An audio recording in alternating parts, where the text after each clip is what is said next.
만왕의 왕이 되어주시는 하나님, 오늘도 하나님으로부터 받은 새 생명으로 하루를 누리고 살아갈 수 있도록 허락하여 주심을 감사합니다. 우리가 찬양하고 고백했듯이 주와 함께 살고 주와 함께 동행하는 그 영생을 누리며 살아가는 우리 모두가 되올 수 있기를 소망합니다.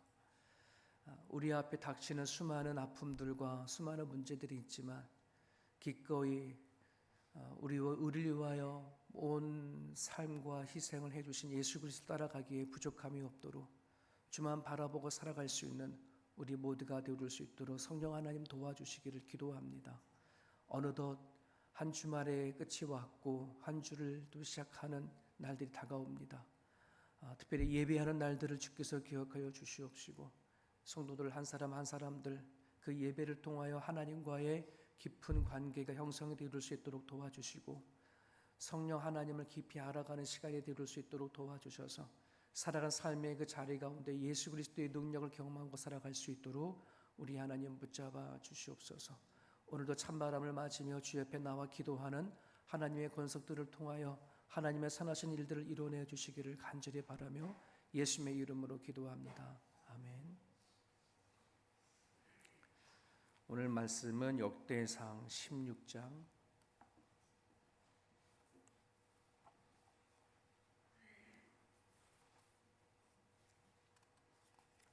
역대상 16장 1절에서 22절까지가 본문입니다. 역대상 16장 1절에서 22절까지 같이 읽습니다. 하나님의 궤를 메고 들어가서 다윗이 그것을 위하여 친 장막 가운데 두고 번제와 화목제를 하나님께 드리니라. 다윗이 번제와 화목제 드리기를 마치고 여호와의 이름으로 백성에게 축복하고 이스라엘 무리 중 남녀를 막론하고 각 사람에게 떡 한 덩이와 야자 열매로 만든 과자와 건포도로 만든 과자 하나씩을 나누어 주었더라. 또 레위 사람을 세워 여호와의 궤 앞에서 섬기며 이스라엘 하나님 여호와를 칭송하고 감사하며 찬양하게 하였으니 아삽은 우두머리요 그 다음은 스가랴와 여이엘과 스미라목과 여히엘과 마띠디아와 엘리압과 분하야와 오베데돔과 여이엘이라. 비파와 수금을 타고 아삽은 재금을 힘있게 치고 제사장 분하야와 야하시엘은 항상 하나님의 언약궤 앞에서 나팔을 부니라. 그날에 다윗이 아삽과 그의 형제를 세워 먼저 여호와께 감사하게 하여 이르기를 너희는 여호와께 감사하며 그의 이름을 불러 아뢰며 그가 행하신 일을 만민 중에 알릴지어다. 그에게 노래하며 그를 찬양하고 그의 모든 기세를 전할지어다. 그의 성호를 자랑하라. 여호와를 구하는 자마다 마음이 즐거울지로다. 여호와와 그의 능력을 구할지어다. 항상 그의 얼굴을 찾을지어다. 그의 종 이스라엘의 후손 곧 택하신 야곱의 자손 너희는 그의 행하신 기사와 그의 이적과 그의 입의 법도를 기억할지어다. 그는 여호와 우리 하나님이시라. 그의 법도가 온 땅에 있도다. 너희는 그의 언약 곧 천대의 명령하신 말씀을 영원히 기억할지어다.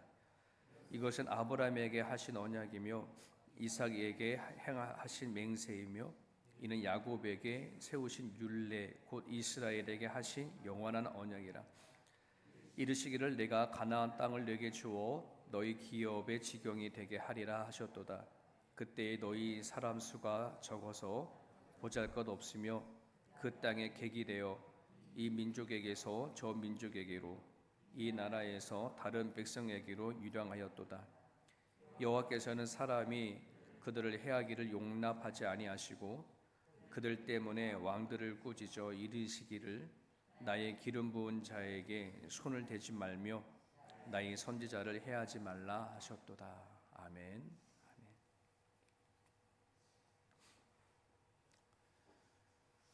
요즘에도 지나간 줄 알았지만 세계 곳곳에 코로나가 또 퍼진다고 얘기를 또 들리잖아요.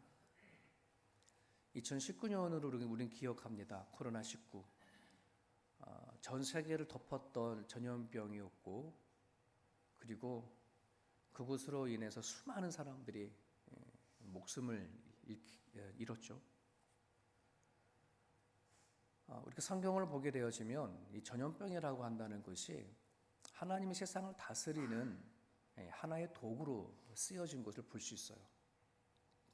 아마 그래서 수많은 신학자들과 목회자들이 이 코로나19를 그냥 우연히 일어난 사건으로 보지 않죠. 여기에는 어떤 뜻이 있을 거다. 여기에는 하나님의 의도가 있을 거다라고 생각을 할 수밖에 없는 거예요.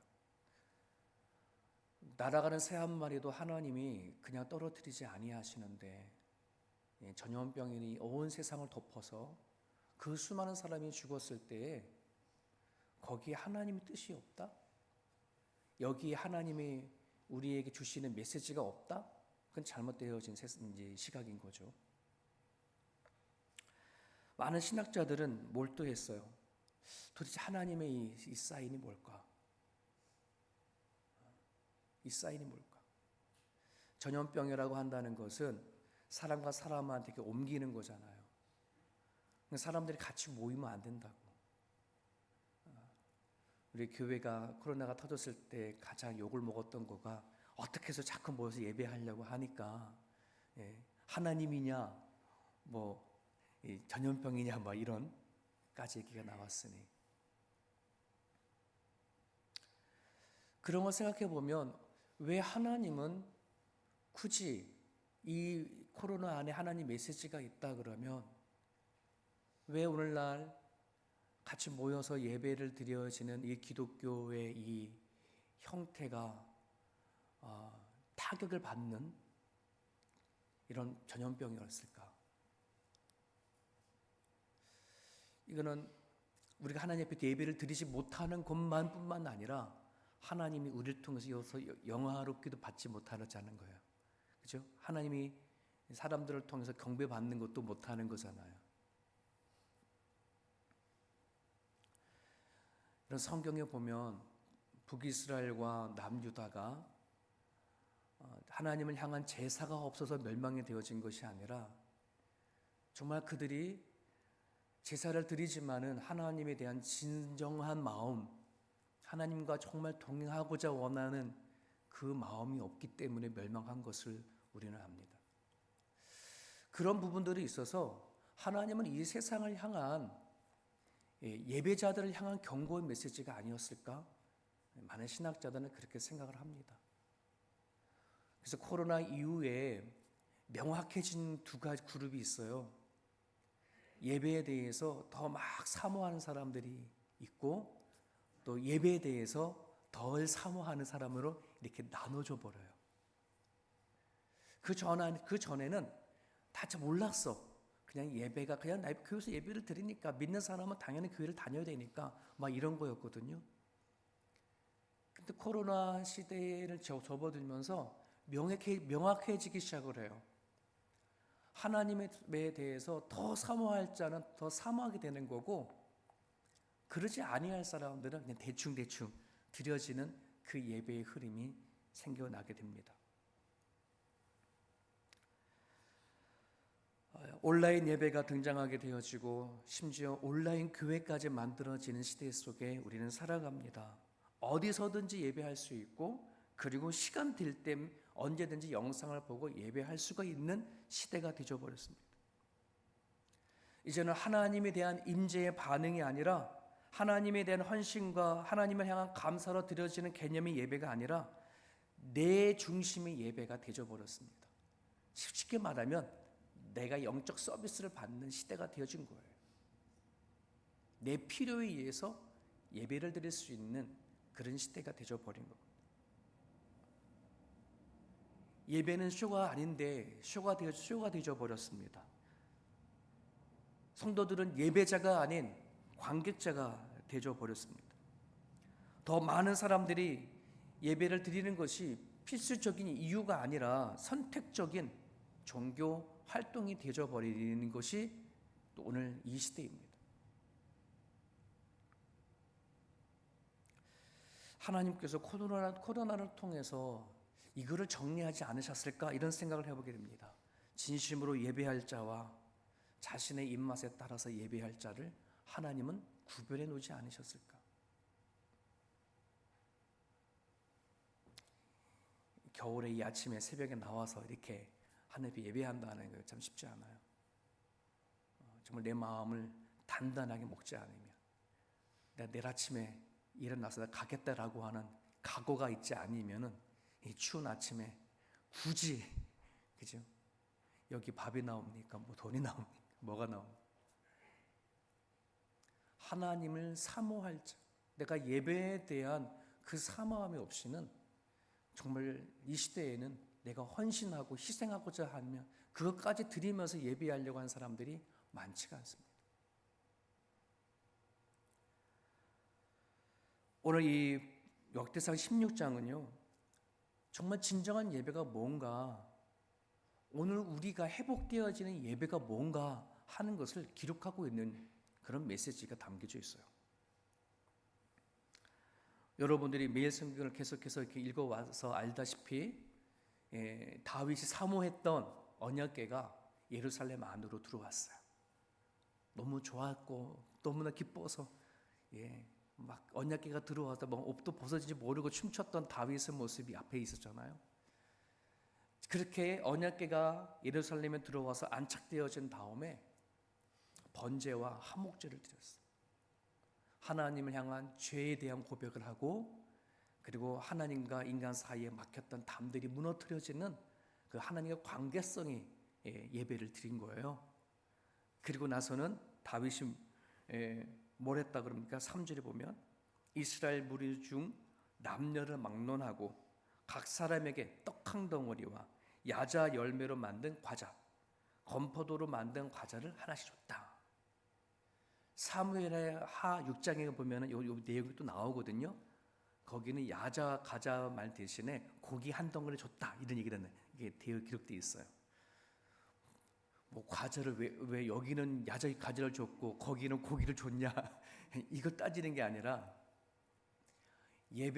다윗은 하나님 앞에 제사 예배를 드린 그 1대1의 그 제사가 공동체의 기쁨으로 가기를 원했어요. 여기 핵심이 있어요. 자신만이 누리는 기쁨이 아니라 온 공동체가 함께 먹고 마시고 기뻐하기를 원하는 마음으로 온 백성들에게 먹을 것도 나눠주는 거예요. 오늘 교회의 예배 회복을 많이 강조를 하잖아요. 정말 교회에서 회복돼야 할 예배가 뭐냐? 저는 기쁨이라 생각해요. 공동체를 통한 기쁨이라는 거죠.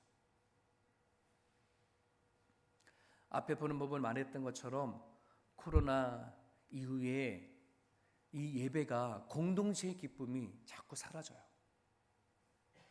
점점 영상 예배를 드리는 사람들이 이전보다 자꾸 늘어나고 있습니다. 시간을 내어줘서 함께 모여 예배하는 것이 점점 귀찮아져 합니다.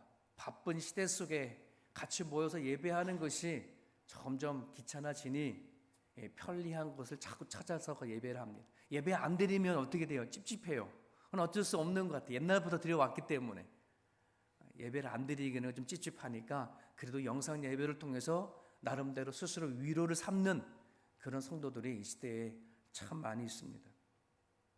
그런데 여러분, 이것이 한 번, 두 번 습관화되다 보면은 교회에 나와서 함께 예배 드려지는 것이 정말 싫어집니다.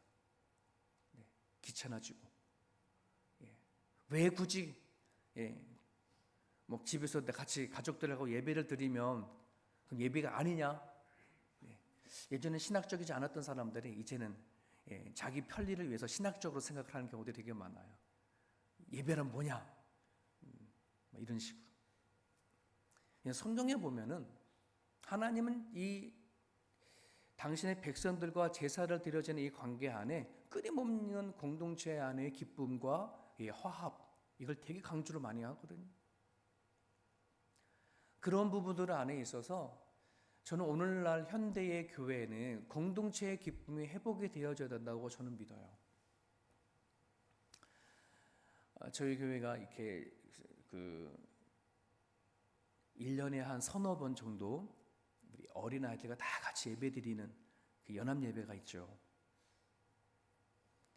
이게 점점 이제 사람들이 불어나면서 기획부에 안에서 고민이에요. 이게 언제까지 이걸 같이 할 수 있을까? 이 공간 안에서 나름대로 머리를 싸매고 있는데, 솔직한 마음으로 저는요, 할 수만 있다면 계속 이 공동체 예배를 드리고 싶은 거예요. 어떤 분들은 돗대기 시장에 갔다고 하시는 분도 있어요. 막 먹고 하는 게 정신이 없다, 막 너무 복잡하다, 막 이런 분들이 계는데, 저 개인적으로 그렇지 않아요. 예배에 아이들과 온 가족들이 함께 같이 드려지는 그 기쁨과 그 감사는 너무나 소중한 거거든요. 나름대로 조용하고 경건하게 드려진 예배도 되게 중요합니다. 하지만 하나님께서는 갇힌 당신을 섬기고 예배하고 찬양하는 사람들이 어린아이부터 나이가 많은 어르신까지 같이 모여서 찬양하고 예배하는 것에 대한 모습으로 하나님 기뻐하신다는 것. 우리가 형식에 맺혀진 예배만 생각한다 그러면은 아주 조용하고 건강한 카톨릭에서 예배를 드려지는 그 예배를 사모할지 모르겠습니다만은, 하나님은 기쁨이 있는 공동체 예배를 받기를 원하시는 것을 얘기를 하고 있습니다.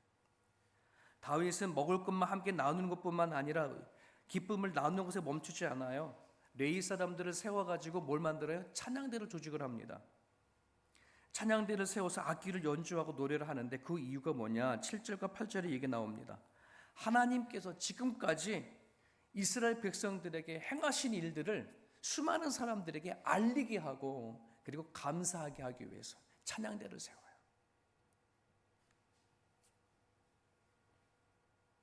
나를 위해 자기 사람들을 위한 찬양이 노래가 아니에요.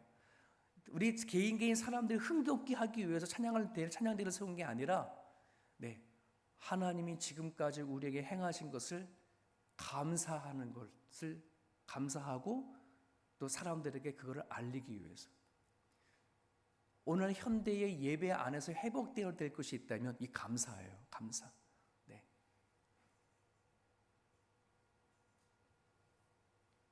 사람을 향한 찬양이 아닙니다.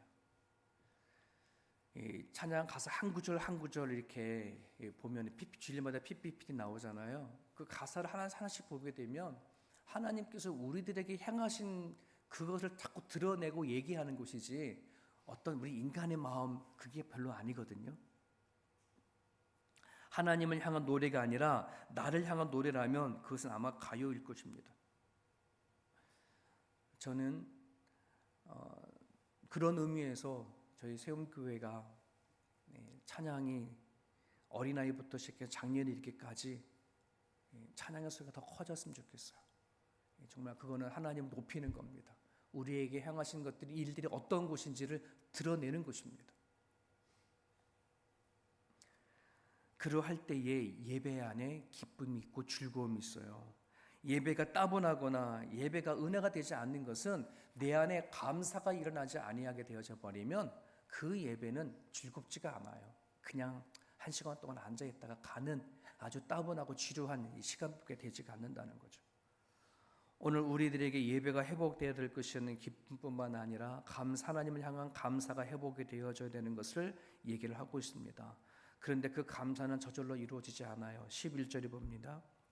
여호와와 그의 능력을 구할지어다. 항상 그의 얼굴을 찾을지어다. 감사가 저절로 일어나지 않아요. 하나님을 찾지 아니하면, 하나님이 나를 향하신 능력이 어떠한 것인지를 구하지 아니하게 되어져 버리면, 여러분, 우리들에게는 감사가 회복되지 않아요.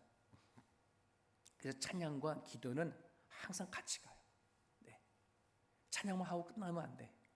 찬양하고 기도는 항상 같이 가는, 하나님께서 우리에게 향하신 것을 높여드리고, 그리고 그 기도를 통해서 다시 하나님께서 우리에게 행하신 은총이 무엇인지를 깨닫는, 그래서 찬양과 기도는 항상 같이 가거든요.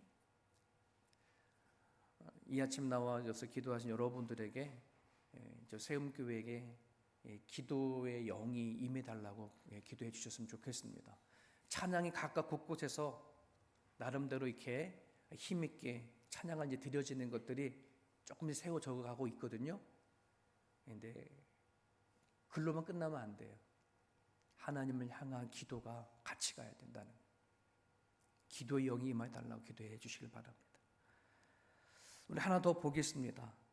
다윗은 예배를 통해서 회복하고자 하는 것이 있었는데, 그거는 기쁨이었고 감사였는데 하나가 더 있어요. 그거는 하나님께서 이스라엘 백성들에게 약속하시고 맺은 언약에 관한 것을 기억하는 거예요. 예배가 뭐냐? 왜 다윗은 이 언약궤를 가지고 와서 하나님 앞에 제사를 드리면서 그가 그거를 통해서 뭘 얻고자 했느냐?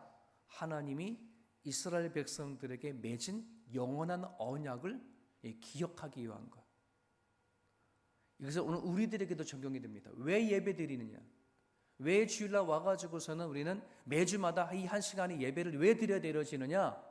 하나님이 우리를 부르신 것에 대한 언약을 다시 기억하는 거예요. 누가복음 22장 20절, 이 잔은 내 피로 세운 언약이니 곧 너희를 위하여 붓는 것이다. 신약 곳곳에 하나님께서는 예수 그리스도를 믿고 영접한 사람들에게 끊임없이 약속하신 것들이 많아요. 그 약속 중에 하나는 뭐냐면 예수 그리스도의 십자가의 보혈의 피로 맺은 새 언약인데, 그것은 바로 제사함의 언약입니다.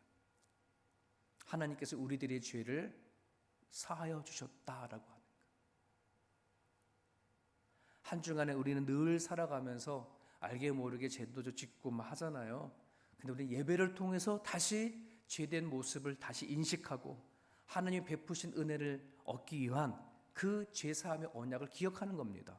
또 하나는 하나님의 임재를 기억해내는 것입니다. 볼지어다 내가 세상 끝날까지 너희와 항상 함께 하겠다라 약속하셨던 그 언약을 예배를 통해서 우리는 다시 기억하는 겁니다.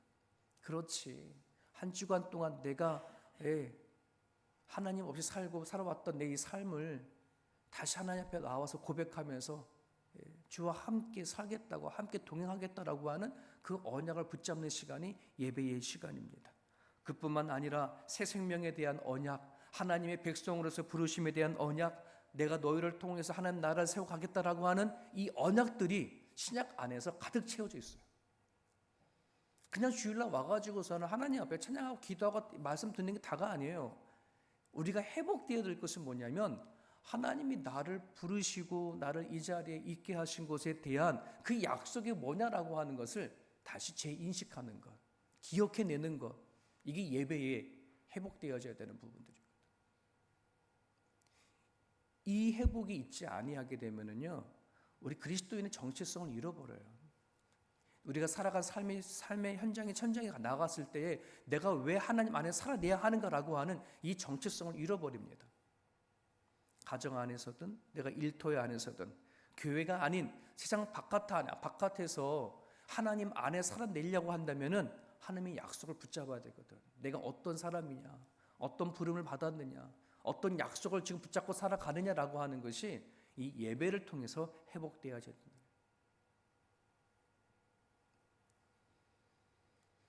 오늘 이 아침에 나와서 이렇게 같이 기도해 주시고 또 여러분의 가정과 또 교회를 위해서 기도해 주시잖아요. 목회자로서 저는 예배의 회복을 붙잡고 소그룹을 통한 공동체에 이 하는 역사하시는 이 두 가지를 같이 붙잡고 가는데, 세움교회의 예배의 회복이 일어날 수 있도록 기도해 주시기를 부탁드리겠습니다. 예배를 통해서 정말 하나님과 찬양하고 기도하는 기쁨이 무엇인지 알기를 원하면 좋겠습니다. 예배를 이게 예배드리는 기쁨이구나 하는 그 즐거움, 그리고 감사를 기억해내는 겁니다. 하나님이 지금까지 나에게 행하신 일들을 찬양하고 노래할 수 있는, 따라하는 찬양이 아니라, 따라하는 기도가 아니라 내가 마음을 다하여 나의 노래를 드릴 수 있고 내 기도를 드릴 수 있는 성도가 될 수 있도록 기도해 주시고, 마지막은 각 성도들이 하나님 안에 부르심의 언약들이 있거든요. 내가 하나님부터 이런 언약을 받았구나 다시 기억하고 회복하셔서 주어진 인생을 주님의 백성으로 살아낼 수 있는 그런 우리 모두가 되어볼 수 있도록 이 아침 여러분들이 예배 회복을 위해서만 기도해 주셨으면 감사하겠습니다. 계속해서 기도해 주시고 또 내일 예배를 위해서 한 번만 더 기도해 주시다가 자유롭게 돌아가시길 바랍니다.